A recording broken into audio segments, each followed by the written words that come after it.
I arrived at Bella Vista, an upscale Italian restaurant, for what I believed was a celebratory family dinner honoring my recent promotion to regional marketing director.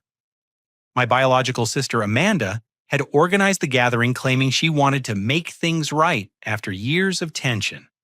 As I approached the reserved table where 8 family members sat laughing, Amanda's voice cut through the warm atmosphere like a blade. "Get out of here! Go find another table! This one's for family, not adopted boys." The room fell silent. Everyone stared. My heart stopped. Standing there in my best navy suit, I felt like that 7-year-old boy again.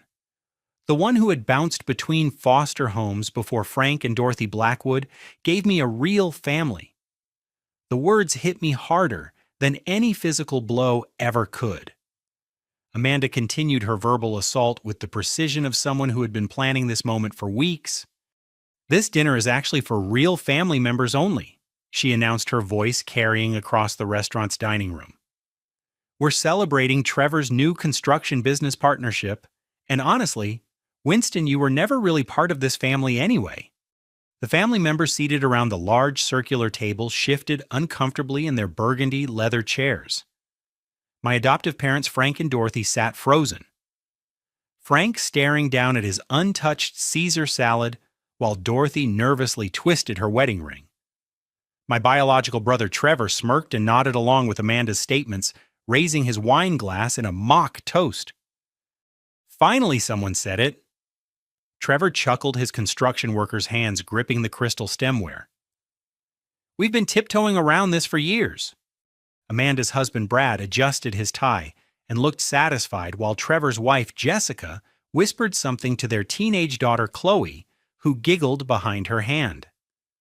Their son Marcus, all of 15 years old, watched the scene unfold with the cruel fascination that only teenagers could muster. The waiter Carlos approached our table carrying a silver tray with obvious reluctance. His weathered face showed confusion about the family dynamics playing out before him, but he followed his instructions, walking directly to my chair and placing an itemized bill in front of me. $2,500. I picked up the thick paper and examined every line item. Premium ribeye steaks for 8 people at $49 each. Fresh lobster tails at $38 per serving. 3 bottles of Caymus Cabernet Sauvignon at $120 each. Appetizers ranging from truffle risotto to pan-seared scallops. Elaborate desserts that nobody had even ordered yet. The restaurant's other patrons had begun to notice our table.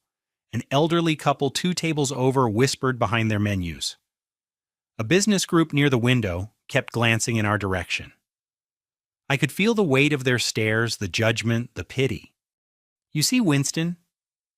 Amanda continued, her voice dripping with false sweetness. "I called ahead and arranged for you to cover tonight's celebration. Consider it your contribution to actual family success."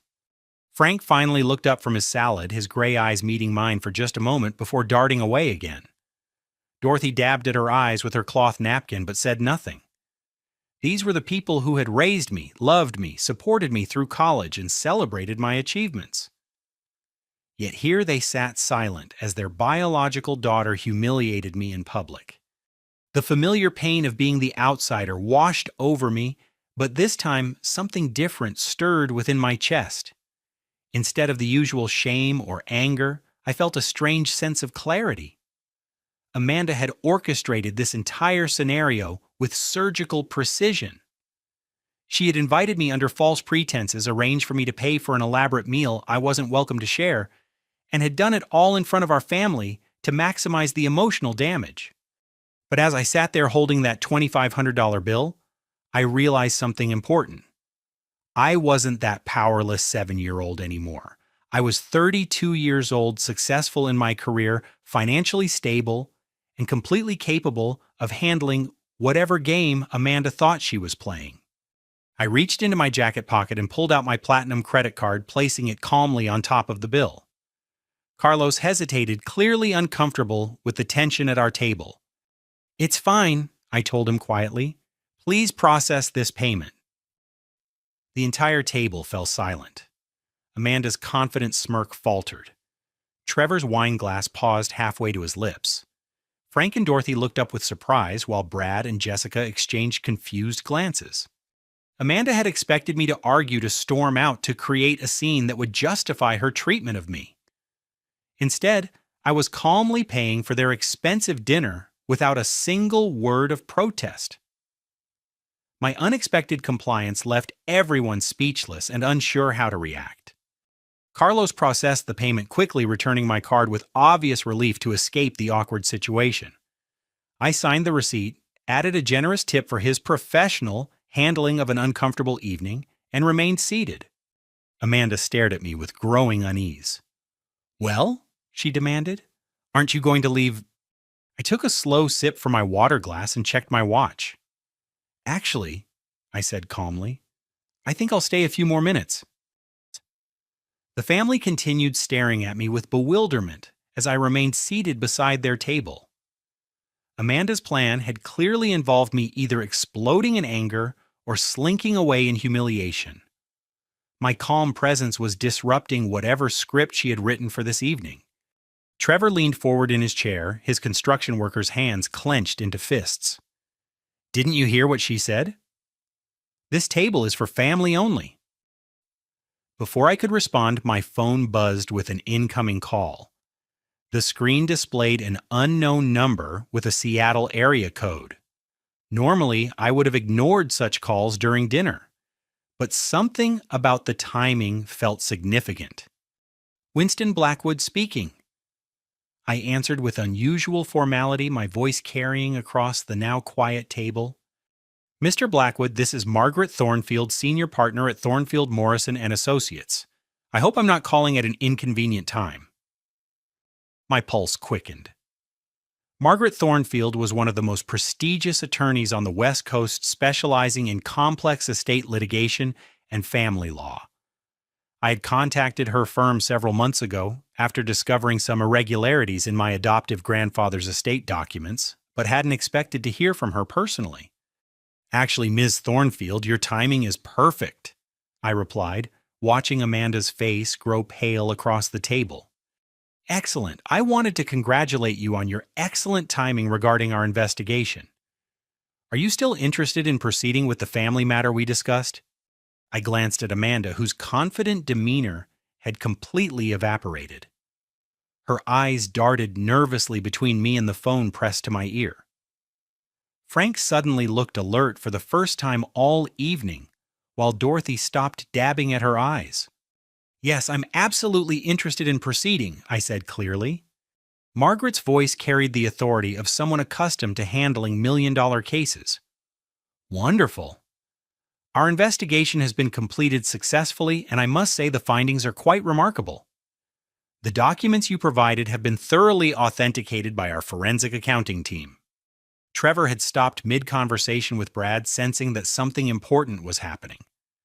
Jessica grabbed Chloe's arm to quiet her giggling, while Marcus leaned forward to listen more closely.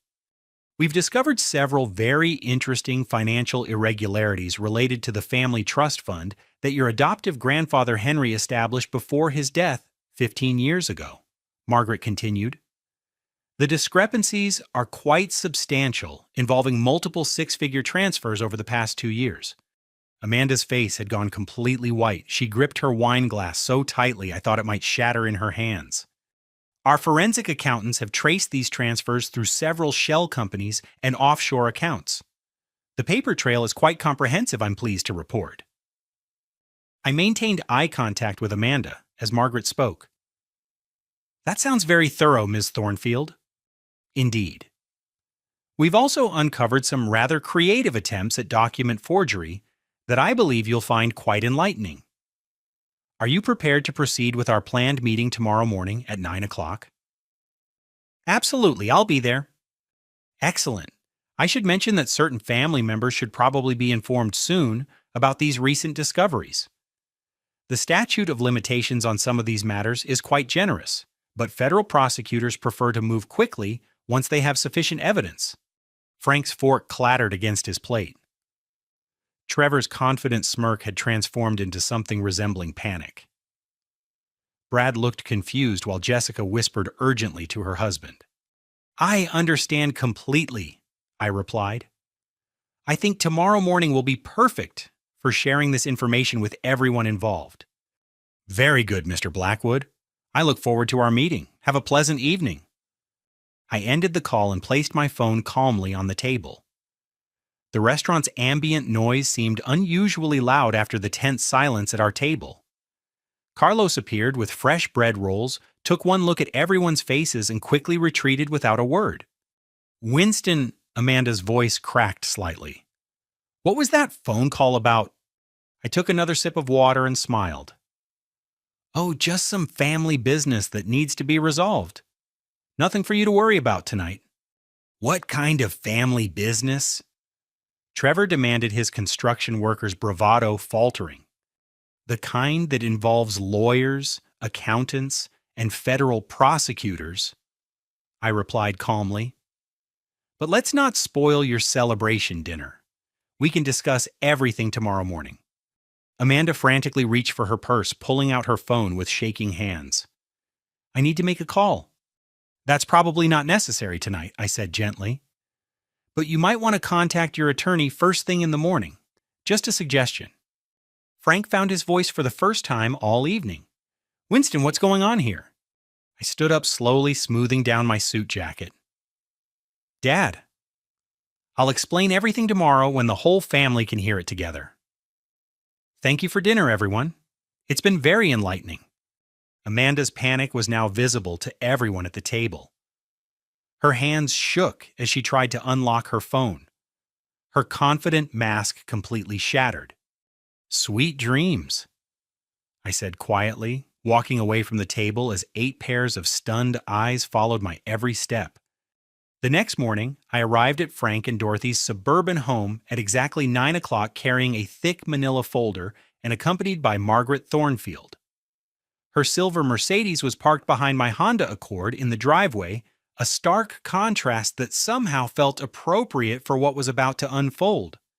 Margaret cut an impressive figure in her charcoal gray suit and understated jewelry. At 58 years old, she had built a reputation for methodical preparation and devastating courtroom presentations. Her calm demeanor had a way of making opposing attorneys very nervous. The entire family had gathered in Frank and Dorothy's living room, summoned by my text message about important family business. The atmosphere felt like a funeral viewing. Amanda sat rigidly on the floral sofa, her usual commanding presence replaced by barely controlled anxiety. Trevor paced by the picture window, his work boots leaving marks on Dorothy's pristine carpet. Frank occupied his burgundy recliner like a judge preparing to hear testimony, while Dorothy perched nervously on the piano bench. Brad and Jessica sat together on folding chairs brought in from the kitchen, their teenage children, Chloe and Marcus, flanking them with confused expressions. Margaret opened her leather briefcase and removed several bound documents. Good morning, everyone. I'm Margaret Thornfield, and I've been investigating some irregularities in the Henry Blackwood Family Trust on behalf of my client.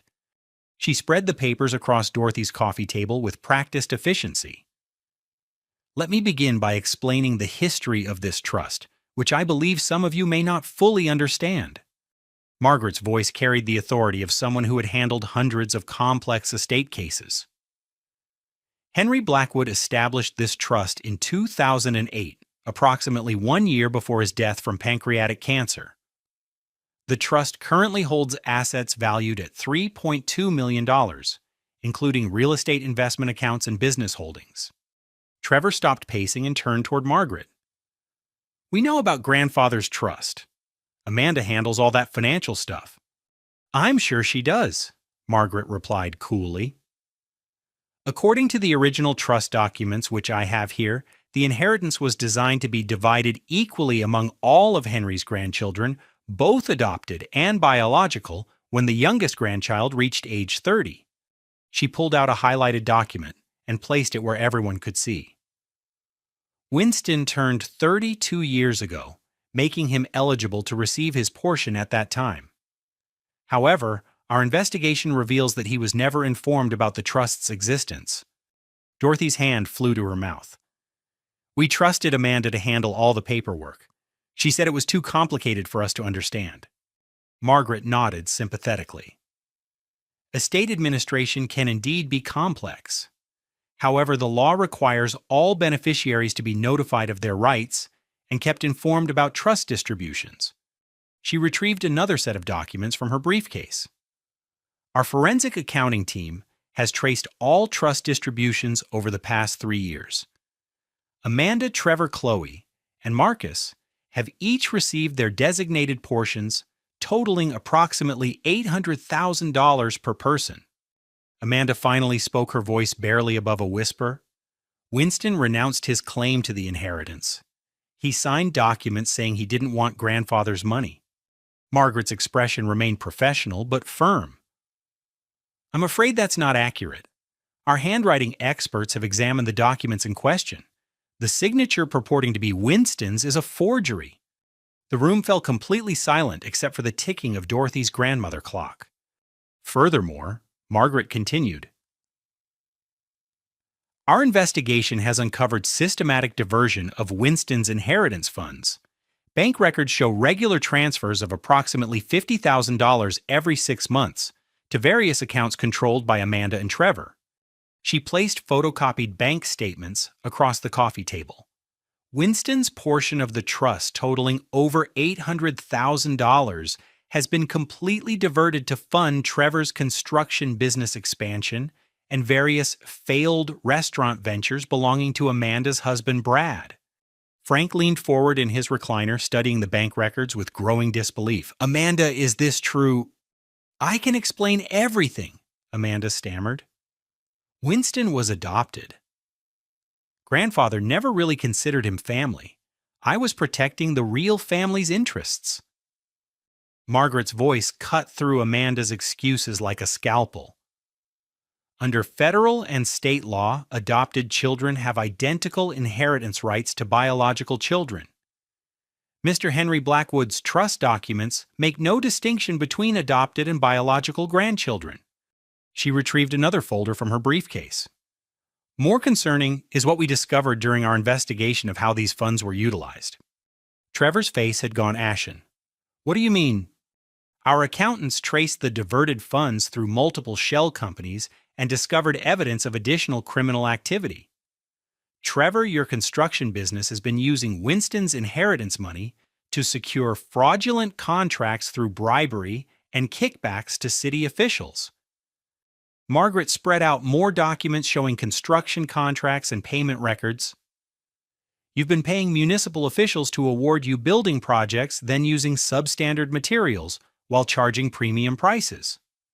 Several public buildings are now under safety investigation due to your corner-cutting practices. Dorothy began crying softly. Oh my God, what have you children done?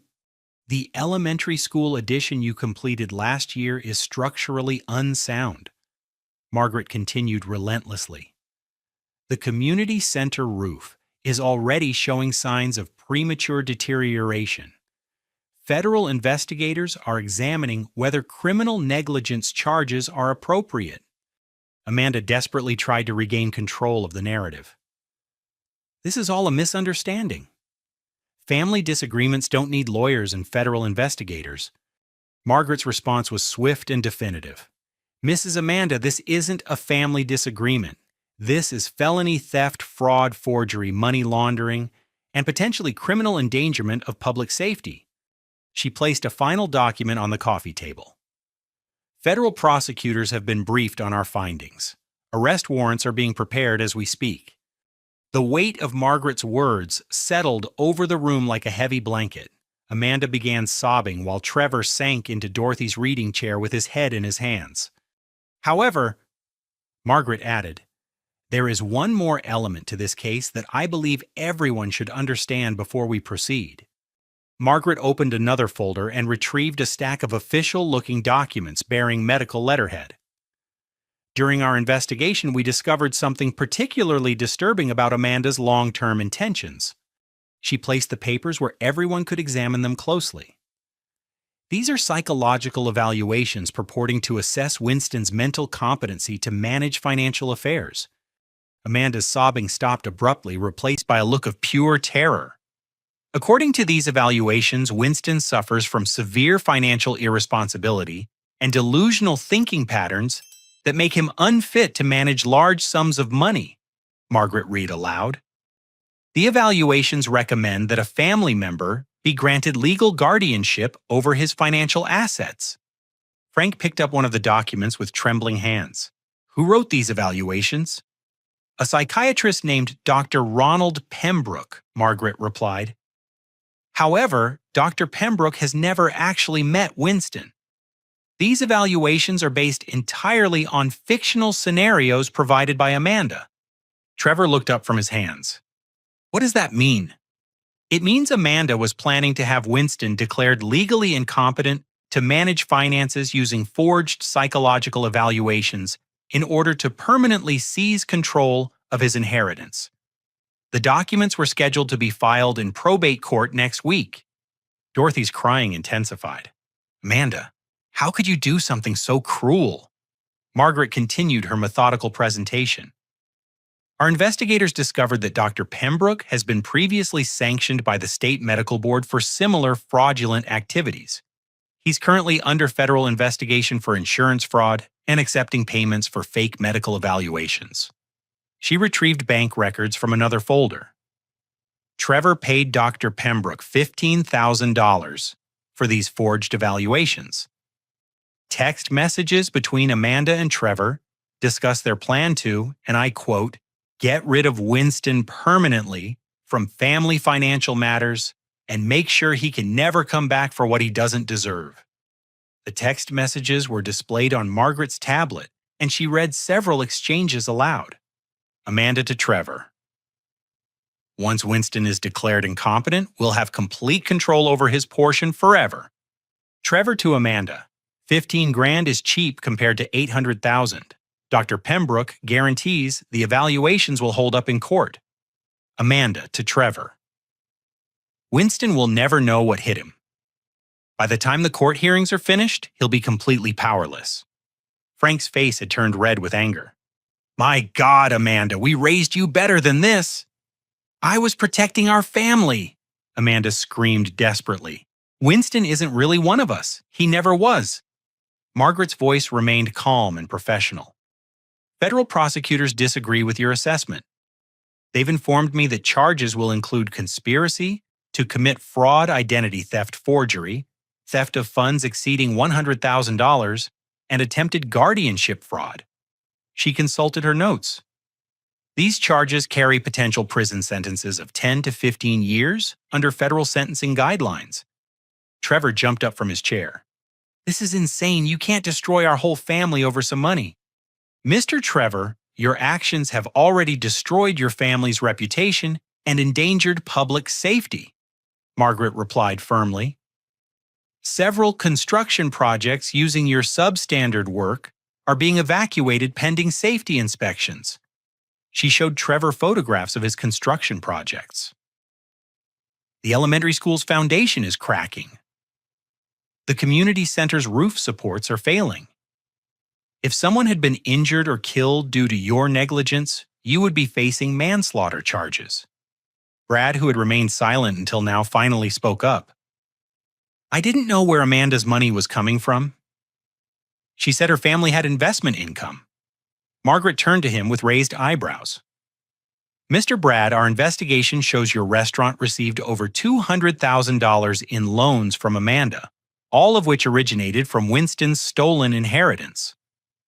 You face potential charges as an accessory after the fact and for receiving stolen property.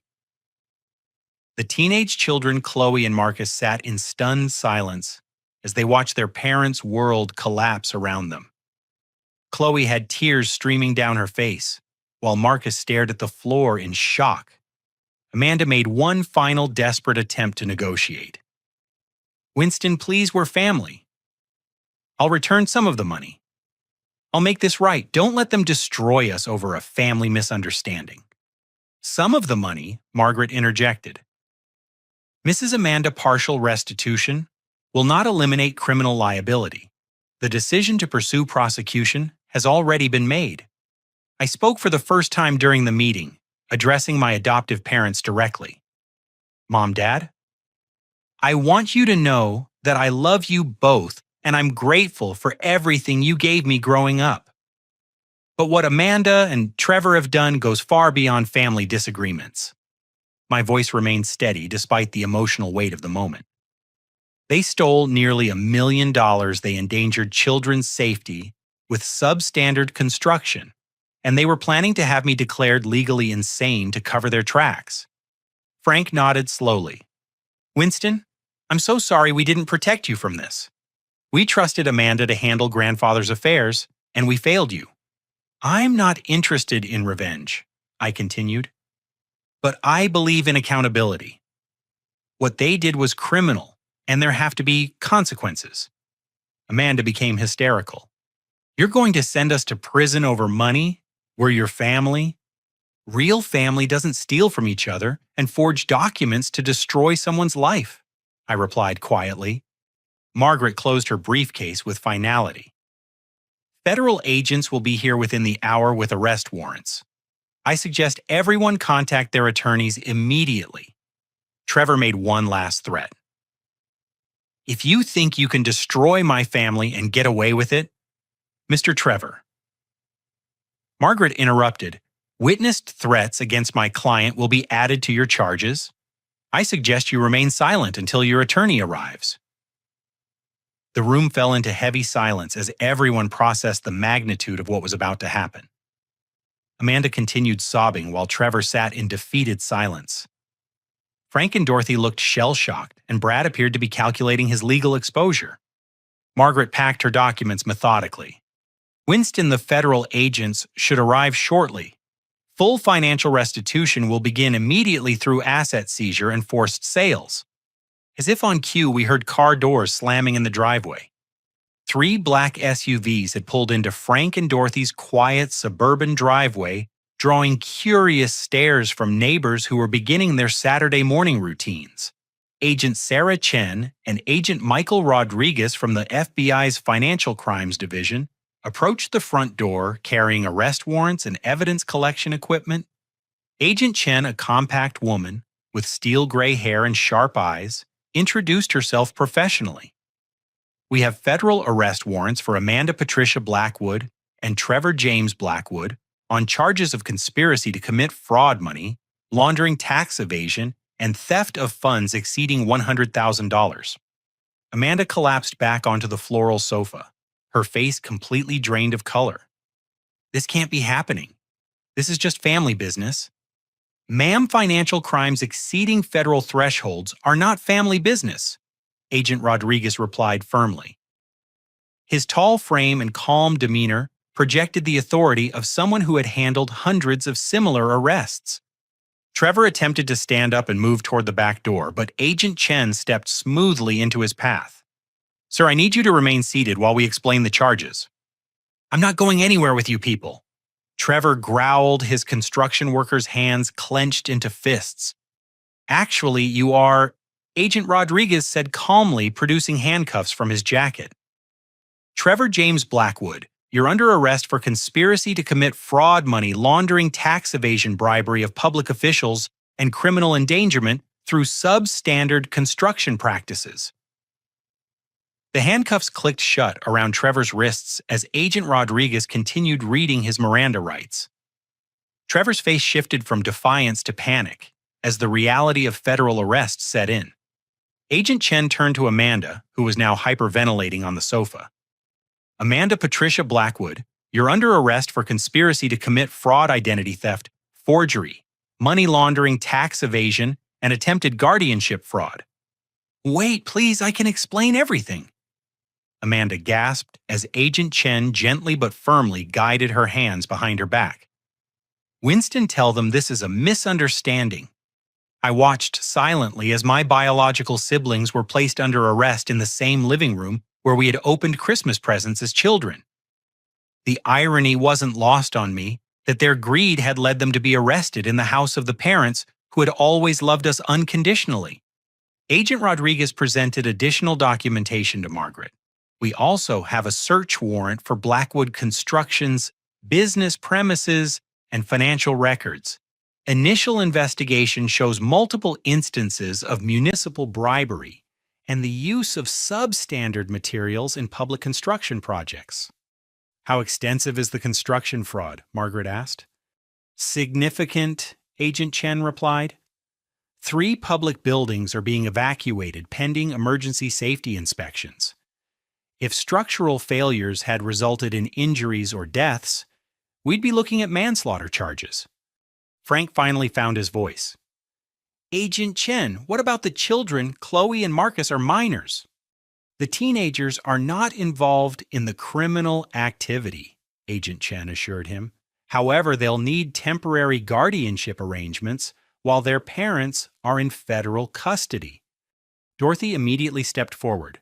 We'll take care of them. They can stay here with us. Chloe, who had been crying quietly throughout the arrests, looked up with gratitude. Grandma Dorothy, we're so sorry about what Mom and Dad did. Sweetheart, none of this is your fault, Dorothy said, embracing her granddaughter. Marcus, normally cocky and dismissive, looked completely overwhelmed by watching his parents being arrested. Agent Rodriguez addressed the room. We'll also be executing search warrants on all properties purchased with the stolen inheritance funds. This includes Amanda's residence, Trevor's construction company, and Brad's restaurant. Brad, who had been sitting in stunned silence, suddenly looked panicked. My restaurant, I didn't know where Amanda's money came from. Sir, ignorance of the source of funds doesn't eliminate criminal liability, Agent Chen explained. You'll need to contact an attorney immediately. Margaret consulted her notes. Agent Chen, what about the offshore accounts? The Cayman Islands banking authorities have frozen all accounts linked to this case, Agent Rodriguez replied. We've identified over $400,000 in diverted funds that Amanda moved offshore to avoid detection. This revelation hit the room like a physical blow. Even I hadn't known about the offshore banking component. Amanda had been running a sophisticated financial crime operation, not just stealing family inheritance money. $400,000 offshore. Frank's voice cracked with disbelief. Amanda, what were you thinking? Amanda, now in handcuffs, could only sob incoherently as Agent Chen guided her toward the front door. This is all Winston's fault. He was never really family anyway. Her words echoed through the living room as neighbors gathered on their front porches to watch the FBI escort Amanda and Trevor to separate vehicles. The quiet suburban street had become the scene of a federal crime drama. Dr. Ronald Pembroke's arrest had occurred simultaneously at his medical practice across town, Agent Rodriguez informed us. The corrupt psychiatrist had immediately offered to testify against Amanda and Trevor in exchange for reduced charges in his own case. Pembroke is providing details about Amanda's attempts to recruit other corrupt professionals, Agent Chen explained. She approached multiple people seeking ways to permanently disinherit Winston, showing this was premeditated and systematic. As the FBI vehicles pulled away, with Amanda and Trevor in custody, local news crews arrived. The story was already breaking on social media. Local construction executive arrested for $1 million trust fund theft, and sister attempts to have brother declared incompetent to steal inheritance. Margaret advised me to decline all media interviews to protect my privacy and avoid compromising the federal case. I watched from the living room window as reporters set up cameras on the sidewalk, turning Frank and Dorothy's peaceful neighborhood into a media circus. Frank put his arm around my shoulder as we watched the spectacle unfold. Winston, I'm so proud of how you handled this. A lot of people would have wanted revenge, but you chose justice. There's a difference, I replied. Revenge would have been about hurting them. Justice is about protecting future victims and teaching Chloe and Marcus that actions have consequences. Dorothy joined us at the window, still holding Chloe, who continued crying softly. Your grandfather, Henry, would be proud of the man you've become, she said. He always said character is revealed in how we handle adversity. The arrest warrants were just the beginning. Full restitution federal prosecution and the long process of rebuilding our family relationships lay ahead. But as I watched the news crews document the consequences of Amanda and Trevor's crimes, I felt something I hadn't experienced in years: complete peace with my decisions and absolute clarity about my values. Margaret gathered her remaining documents. Winston, this case will likely take 18 to 24 months to fully resolve through the federal court system. Are you prepared for that timeline? I've waited 32 years for justice, I replied. I can wait a little longer. 6 months later, I sat in the imposing federal courthouse in downtown Seattle as Judge Patricia Morrison prepared to deliver sentences to Amanda and Trevor. The mahogany-paneled courtroom was packed with family members, news reporters, and representatives from the construction companies whose contracts had been affected by Trevor's fraudulent practices. Amanda stood before the judge wearing an orange prison jumpsuit, her once perfect hair now unkempt, and her confident demeanor completely shattered. The woman who had orchestrated elaborate schemes to steal nearly $1 million now appeared small and broken. Judge Morrison's voice carried the weight of federal authority as she addressed Amanda directly. Mrs. Blackwood, you have pleaded guilty to conspiracy to commit fraud, identity theft, forgery, money laundering, and tax evasion. These crimes represent a systematic attempt to defraud your own family member over multiple years.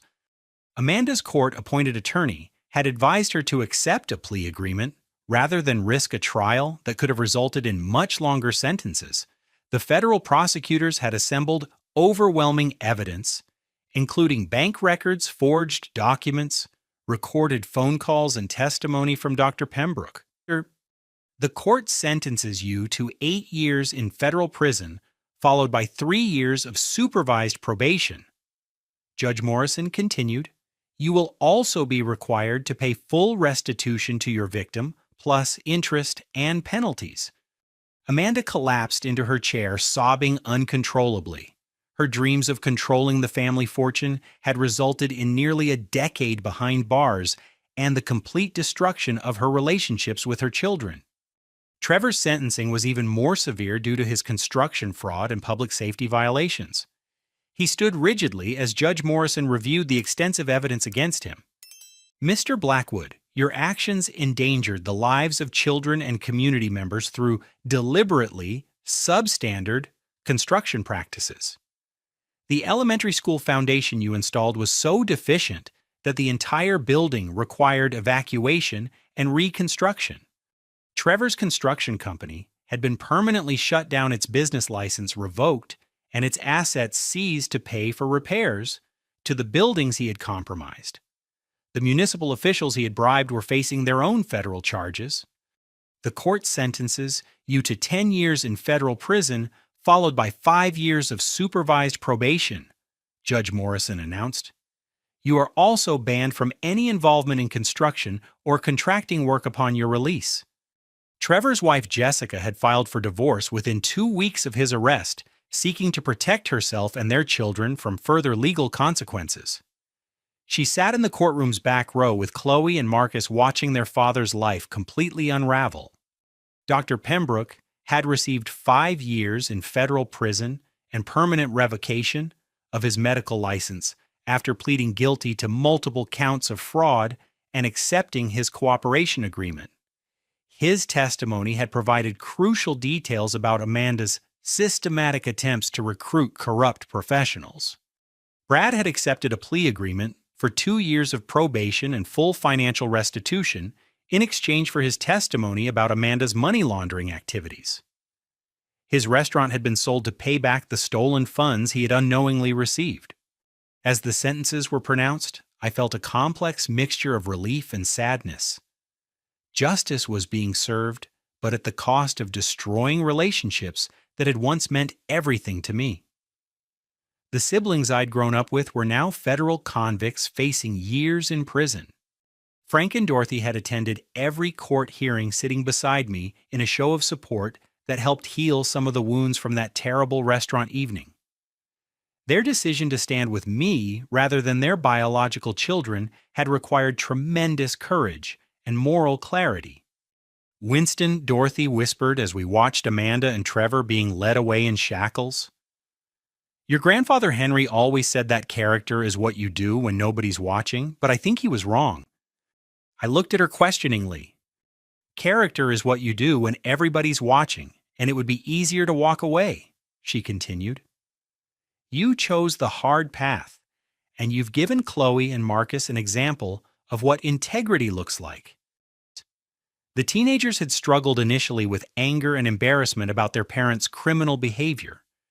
Family therapy sessions with Dr. Rachel Martinez had helped them process their emotions and understand that their parents' choices didn't define their own worth or future potential. Chloe had thrown herself into her college preparation maintaining a 3.8 grade average despite the family crisis. She often talked about studying business ethics and financial planning, determined to use her parents' mistakes as motivation for living differently. Marcus had initially acted out getting suspended from school for fighting and skipping classes. But gradually, through consistent support from Frank, Dorothy, and myself, he had found direction. He now spoke passionately about becoming a social worker to help other families navigate difficult situations.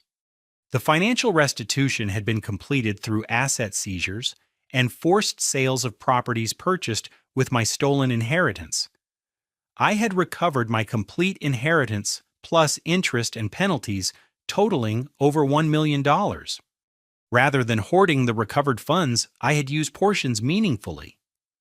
College funds for Chloe and Marcus ensured their parents' crimes wouldn't destroy their educational opportunities. A $50,000 donation to the elementary school that Trevor's substandard construction had endangered funded proper repairs and safety improvements. I'd also established a scholarship fund for adopted children aging out of foster care, providing financial support for college or vocational training. The irony that Amanda's attempt to exclude me from the family had resulted in helping other adopted children wasn't lost on me. The house I had purchased with part of the inheritance was located just 20 minutes from Frank and Dorothy, allowing me to maintain close relationships with them and the teenagers. Sunday dinners had become a cherished tradition filled with genuine laughter and connection rather than the tense gatherings of the past. My relationship with Rebecca had deepened throughout the legal proceedings. She had stood by me during months of court hearings, FBI interviews, and media attention.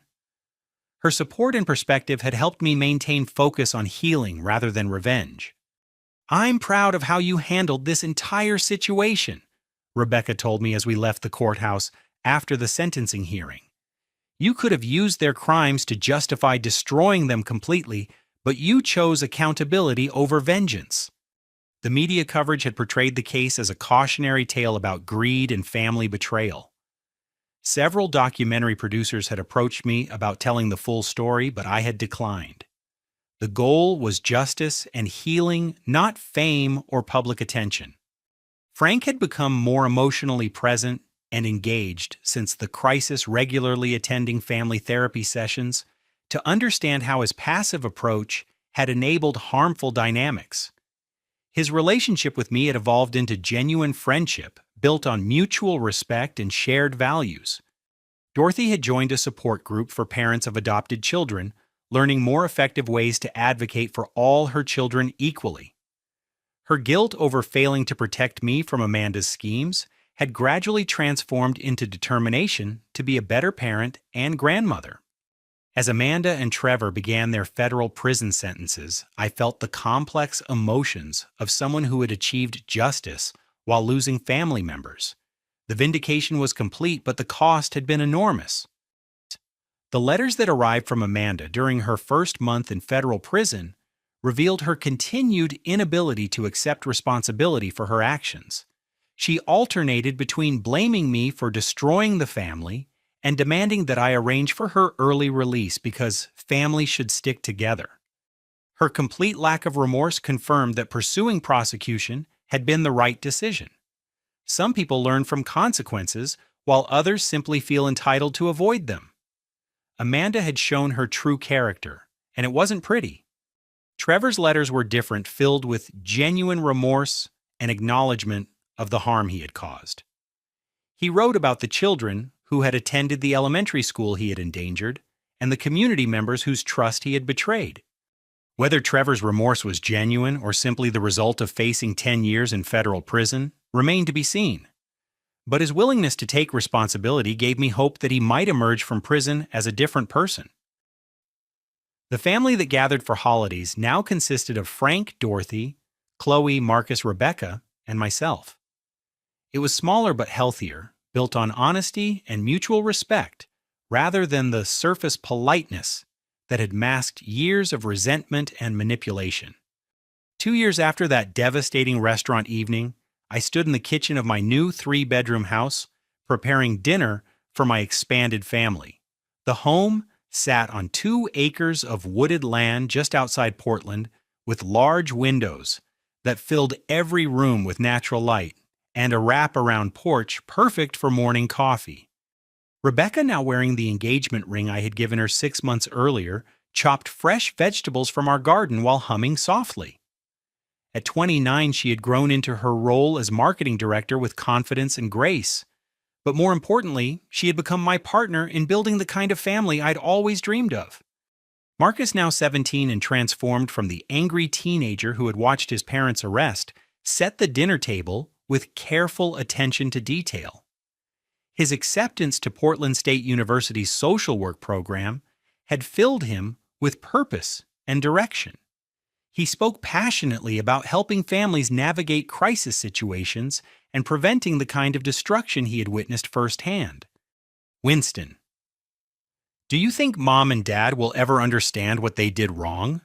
Marcus asked as he arranged the cloth napkins Dorothy had given us. It was a question he asked periodically, still processing the trauma of watching his parents become federal criminals. Dr. Martinez had helped him understand that healing didn't require his parents to change, only that he continue growing into the person he wanted to become. "Your dad seems to be taking responsibility in his letters," I replied honestly. "Whether your mom ever will, I don't know. But that's not something you need to worry about." Chloe arrived from her college orientation at Portland Community College, where she had enrolled in the business administration program with a focus on ethical financial planning. At 19, she carried herself with the quiet confidence of someone who had survived family tragedy and emerged stronger. I met with my academic advisor today. She announced hanging her jacket on the coat rack I had built in the entryway. She thinks I can transfer to Portland State after 2 years if I keep my grades up. "That's fantastic," Rebecca smiled. "What do you want to focus on?" "Financial crimes investigation," Chloe replied without hesitation. "I want to help people who've been victimized the way Uncle Winston was." Frank and Dorothy arrived carrying dessert and flowers from Dorothy's garden. At 71 and 68 respectively, they had both grown more vibrant and engaged since choosing honesty over family politeness. Their decision to support justice rather than enable criminal behavior had strengthened their marriage and their relationships with all of us. My best friend Jake from college arrived with his wife, Maria, and their twin daughters, Emma and Sophie. Jake had stood by me throughout the legal proceedings, offering both emotional support and practical help when the media attention became overwhelming. "How's the new marketing campaign going?" Jake asked as we gathered around the dining room table. "Really well," I replied. "The Portland Tourism Board is thrilled with the response to our Authentic Oregon series. My career had flourished in the aftermath of the family crisis. Standing up to corruption and maintaining integrity under pressure had earned respect from colleagues and clients. The regional marketing director position had led to offers from larger companies, but I preferred building something meaningful in Portland." The dinner conversation flowed naturally between career updates, college planning, wedding preparations, and shared memories. Marcus described his volunteer work at a local youth shelter, while Chloe talked about her internship with a nonprofit that provided financial literacy education. Frank had become more emotionally present and engaged, sharing stories about his own childhood and the lessons he wished he had learned earlier about standing up for what's right. Dorothy discussed her work with the adoption support group, helping other families create truly inclusive environments. I received another letter from Amanda yesterday. I mentioned as we finished the main course. The table grew quiet.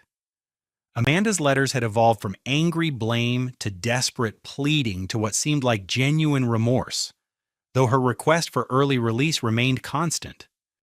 "What did she say this time?" Dorothy asked. "She's asking me to visit her in prison," I replied. "She wants to apologize in person and ask for my forgiveness." "Are you considering it?" Rebecca asked gently. "I've been thinking about it," I admitted. "Dr. Martinez thinks it might provide closure for both of us." Marcus looked up from his dessert. "Would you really forgive her after everything she did?" "Forgiveness isn't about excusing what someone did," I explained. "It's about releasing the anger so it doesn't continue hurting you. Whether I visit Amanda or not, I've already forgiven her in my heart." Chloe nodded thoughtfully. "I think I understand. Staying angry would give her power over your happiness." "Exactly," Rebecca agreed. "Forgiveness is something you do for yourself, not for the person who hurt you." As dinner concluded, I stood to address my gathered family, looking around the table at the faces that had become my chosen family. The biological relatives who had rejected me were serving federal prison sentences, but the people who truly loved me were here sharing Sunday dinner and planning our future together. 2 years ago, I thought I understood what family meant. I began. But I learned that real family isn't determined by genetics or legal documents. It's created by people who choose to love, support, and protect each other through both celebration and crisis. Frank raised his wine glass.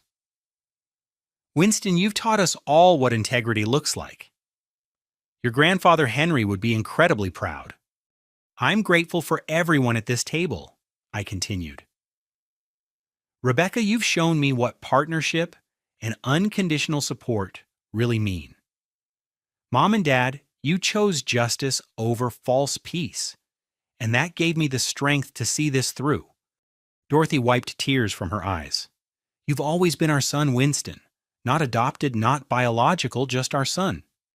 "Chloe and Marcus, watching you both transform pain into purpose has been inspiring," I said. "You're going to help so many people because of what you've learned from this experience." The conversation turned to wedding planning as Rebecca and I shared details about our planned ceremony the following spring.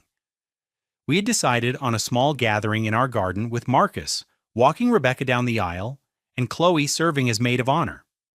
"Will you invite Amanda and Trevor to the wedding?" Emma asked with the innocent curiosity of an 8-year-old. "No, sweetie," I replied gently. "Some actions have consequences that last a long time, but we'll be celebrating the family that loves and supports each other."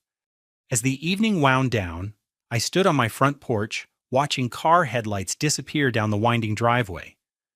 Rebecca joined me, wrapping her arms around my waist as we looked up at the stars, visible through the trees. "Any regrets about how everything turned out?" she asked softly. "None," I replied without hesitation. That horrible restaurant evening led to discovering my true family and building the life I've always wanted. The stolen inheritance had been transformed into meaningful investments, our home, educational funds for Marcus and Chloe, charitable contributions to adoption support organizations, and the foundation for Rebecca's photography studio. What Amanda intended as a weapon to destroy my sense of belonging had become the tool for building genuine security and connection. My final reflection focused on the profound lesson learned through betrayal and vindication. Authentic family relationships are built on shared values, mutual respect, and the courage to do what's right even when it's difficult. Sometimes the most painful moments become doorways to the most meaningful relationships and the strongest sense of belonging. The restaurant incident that initially felt like the ultimate rejection had become the catalyst for discovering who truly belonged in my life and who I wanted to become as a person. Amanda's cruelty had inadvertently set me free to build relationships based on love and respect rather than obligation and guilt. As Rebecca and I headed inside to plan our wedding and discuss our hopes for starting a family of our own, I felt complete gratitude for the journey that had brought us to this moment. Real family, I had learned, is created through conscious choices to love, unconditionally support consistently, and stand together when values are tested. Have you ever experienced a moment that felt like devastating rejection, only to discover later that it was actually the push you needed to find where you truly belonged? Sometimes the people who seem determined to exclude us are actually clearing the path toward the relationships and opportunities we were meant to discover. I'd love to hear about your own experiences with finding your real family, whether biological or chosen. Please share your thoughts in the comments below, and if this story resonated with you, I'd be grateful if you'd hit that like button and subscribe for more stories about overcoming betrayal and finding justice. Don't forget to share this with anyone who might need to hear that sometimes the most painful experiences lead to the most beautiful transformations. Thank you for listening to my story, and remember that your worth isn't determined by how others treat you, but by the integrity and compassion you choose to show the world.